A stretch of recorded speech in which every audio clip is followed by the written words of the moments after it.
You ever notice how the smallest thing can flip your whole world upside down? I mean, one minute you're planning a simple backyard pool party, just some burgers, music, cold drinks, and friends who know how to unwind. And the next, you're standing face to face with a woman who thinks she runs the universe, clipboard in hand, practically vibrating with righteous fury. Yeah, that's how it went down for me. It was supposed to be an easy Saturday. Instead, it turned into a showdown for the ages. Me, my family, a crowd of friends, and Karen Wellington, president of the HOA, queen of rules, marching up my driveway like she had a badge and a warrant. You know what I mean? Like, who actually wakes up and chooses to police a pool party? She didn't even knock. Just stood there, lips pressed thin, tapping her foot like she expected the ground to crack open. Sam, you need to stop this party right now, she snapped, as if she'd caught me running an underground casino instead of grilling burgers. I couldn't help it. I laughed. Karen, it's just a few friends, not Coachella. She didn't blink. You're violating HOA rules. No more than 5 guests. You've clearly exceeded that. I thought, really? That's the line in the sand. Then, get this. She whips out her phone and starts dialing 911, like the pool party SWAT team's gonna wrap hell down and break up my barbecue. I wasn't worried, honestly. More confused than anything. She didn't know who was here. Not just neighbors and family, but some folks who actually mattered around Redwood Grove.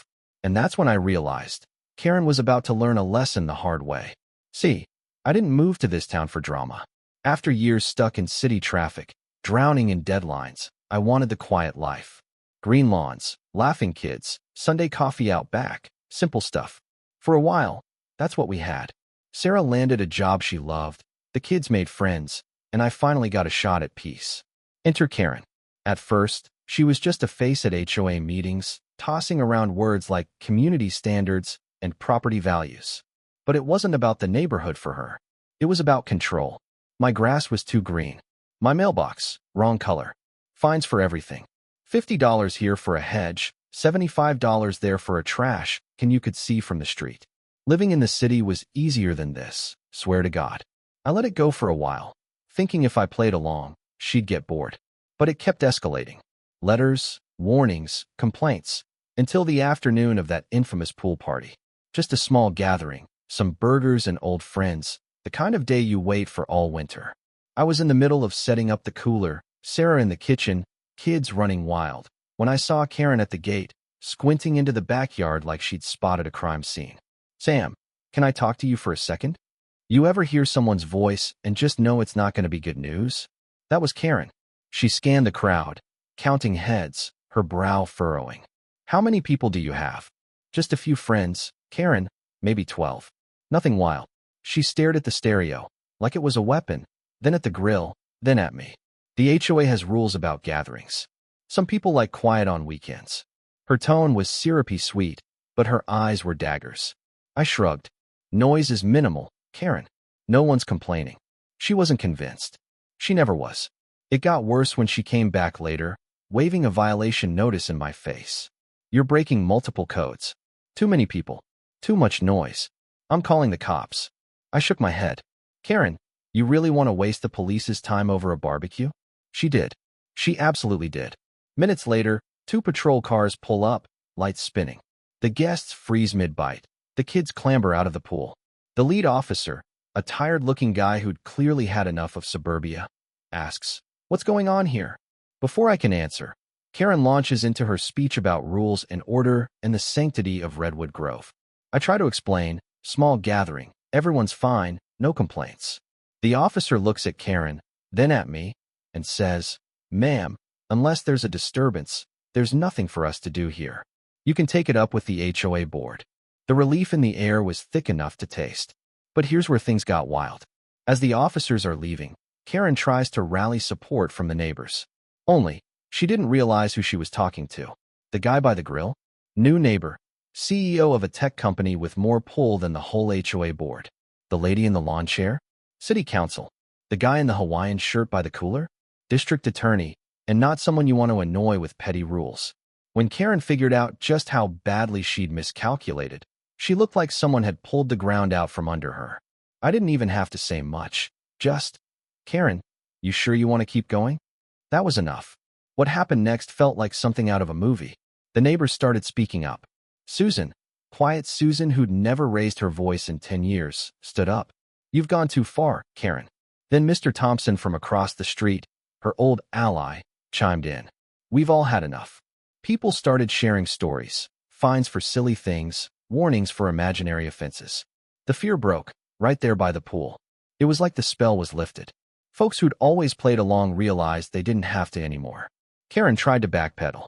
"I just want what's best for the community." But nobody bought it. Emily, who got fined for her fence being too tall, said, "You just want control." The crowd nodded. I barely had to speak. The community had found its voice. Karen's authority, poof, gone. Of course, she didn't go quietly. Less than a week later, new fines arrived. Crooked mailbox, overhanging branch, the works. But the more she pushed, the more folks fought back. People started organizing. We swapped stories, compared fines, built a case. I hosted a meeting at my house. Over 24 neighbors showed up. Sheila, who never spoke at HOA meetings, finally said, "I just want to feel safe in my home." Carl added, "We can't let this keep happening." So we planned, signed petitions, gathered support. By the next HOA meeting, the writing was on the wall. I stood up, handed over the signatures. "We're requesting Karen's removal as president and a complete restructuring of the board." The vote wasn't even close. Karen, pale and speechless for once, was out. That night, the bylaws were rewritten. The fear, the tension, the constant anxiety, it was gone. You'd think I'd feel like a hero, but honestly, I was just relieved. For the first time in ages, the neighborhood felt like home. We set up a new board, regular folks, people you could actually talk to. Meetings were open, rules were clear, and everyone had a say. The next community barbecue felt like a celebration, laughter and music drifting into the evening, no one glancing over their shoulder.